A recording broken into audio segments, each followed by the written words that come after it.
今日要講嘅故事叫《好餓嘅蛇仔》。呢一日，森林裏面有條蛇仔喺度爬下爬下噃。呢條蛇仔佢肚餓啦，佢扭下扭下咁喺度散步。突然間，佢發現咗前面有一個圓揼揼嘅蘋果。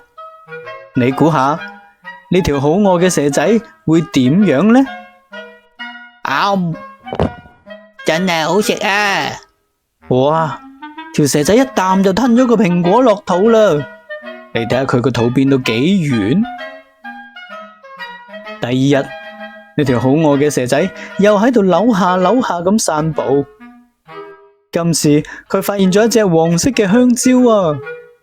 你估下好餓嘅蛇仔又會點樣呢？真係好味啊！哇！佢又將隻香蕉一啖就吞咗落肚啦。你睇下佢個肚變成條香蕉咁樣啊！第三日，好餓嘅蛇仔又喺度扭下扭下咁散步。佢發現咗一個三角形嘅飯團噃。你估下好餓嘅蛇仔又會點樣呢？真係好味啊！哇！佢又一啖將個飯團吞咗落肚，個肚都變成三角形啦。第四日，好餓嘅蛇仔又喺度扭下扭下咁散步。佢發現咗一串紫色嘅菩提子。你估下好餓嘅蛇仔會點樣呢？真係好味啊！哇！佢又將成串菩提子都一啖吞咗落肚，個肚都變成菩提子咁樣啊！第五日，好餓嘅蛇仔喺度扭下扭下咁散步。佢發現咗一個帶刺嘅菠蘿喎。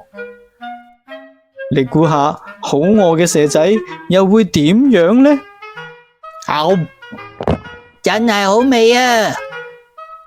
蛇仔好犀利啊，連帶刺嘅菠蘿都一啖吞咗落肚，個肚都變成菠蘿咁樣啦。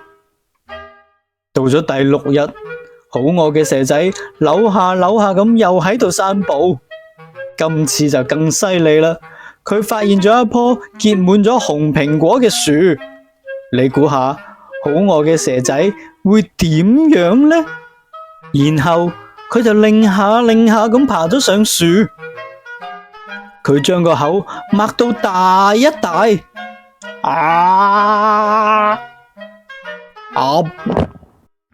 哇！